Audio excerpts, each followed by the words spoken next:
Let's put the coconut. I-cut muna natin ang side. Saan ba ito i-open? Dito pala sa kabilang side.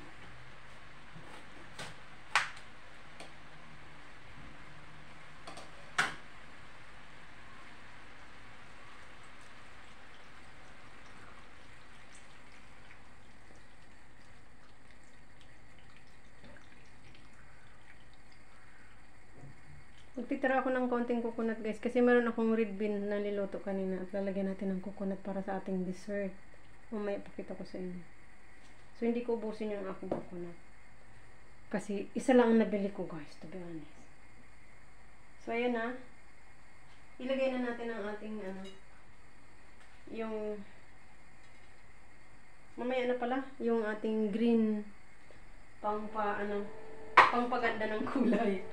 So, let's cover up para mag-ano yung coconut or hindi na natin i-cover. Para ating sundang ating spoon. Gcash, pakoy na. Buti na lang hindi ganun kalakas ang ingay niya. Mamaya, tikman na natin kung kumulo siya. Tama yung kanyang asin or what. Let's add guys ang ating yung ating mga green. Ilagay na natin yung green onion para sa ating more pampalasa. Actually wala akong ibang special na nilagay dyan guys kundi sibuyas, ginger of course, tawag ito, asin, paminta lang at saka yan. So it's very natural ang ating cooking way for today. Kuhaan na natin ang ating mahiwagang sandok. Buwasan muna natin kaya ang aking plate nga iniikot-ikutan ang aking pusa. So, now, yung mga gamit ko dito sa labas na like yung ating ganito is hinuhugasan ko muna bago ko gamitin kaya malay natin, hindi ko alam kung anong pinagagawa ng aking pusa pag wala ko dito. So, ayan ang ating let's make it slow fire. And let's cover up a little bit. Diba? Uy, nag-arano na ang ating coconut. Oh, the finished product guys ng ating menu ni Sus. Ang ginataang kalabasa ni Sus Vlog Channel. Tikman natin ang sabaw kung tama ang asin. Oh my god guys, ang sobrang sarap. Actually, na-miss ko yung mga ganitong pagkain, to be honest. Yung, parang, nasa Pinas tayo. Although, hindi fresh ang ating nabiling, long bean, but it doesn't matter. So, ang importante, nakapagkain tayo ng ating, yung, parang, alam mo yung minimiti mo ng yung pag-iisip na gusto mong kainin. So, nakain ko for today. So, mamaya, tingnan natin ang ating ilalagay sa plate.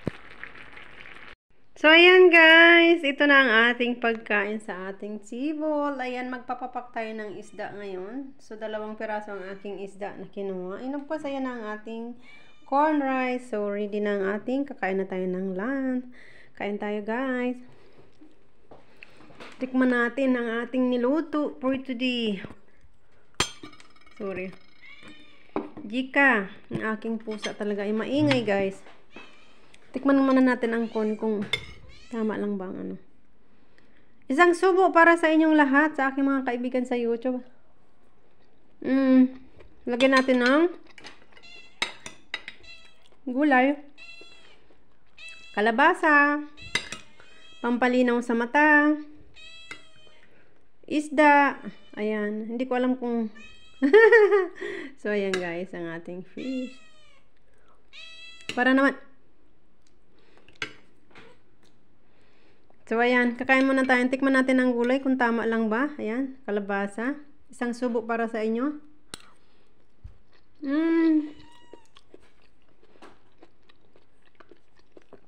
I will give you later after I finish my eat.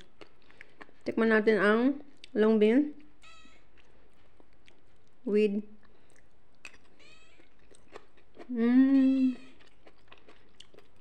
it's so yummy guys.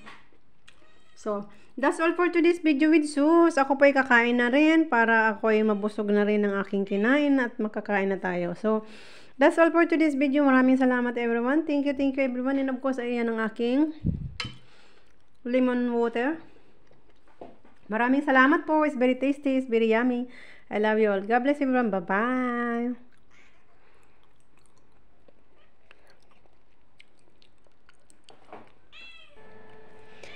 So, ayan guys, insert ko lang ang aking labi-dabing pusa na ampon. Additional to my family group. Ayan. I-share ko lang din dito sa aking pag-vlog. Ayan, si Jika, ang aking cutie pie na alaga. Kasi unfortunately guys, yung iba kong mga video about my cooking is accidentally na-delete ko siya. So, hindi siya totally complete step by step yung na-upload ko. But, doesn't matter. Pero accidentally ko talagang na-delete na hindi ko pa siya na-save. Kaya hindi ko na siya ma-recover kasi as in na-delete ko talaga. Give me your So, ayan, in-insert ko na lang ang aking labi-dabing pusa na lagi kong kaaway, kabanding. Hindi mahingi kasi siya kaya minsan na ano ako sa kanya. Ayan, mahilig mag-upo sa aking tawag nito, dito sa aking lap, mahilig siya mag-upo. At gusto niya lagi ko rin siyang hinahawak-hawakan. Kaya yan ang ginagawa ko pag nakaupo ako at nag-iinom ng something drink tea or something I like to eat. So, we sit all together. She sit next to me. So, it's very sweet actually. Medyo may pagkaano lang, makulit siya. Pero, it's very sweet. Very good cat. Libangan ko rin siya pag during my holidays. So, that's all. Thank you for watching. Bye-bye.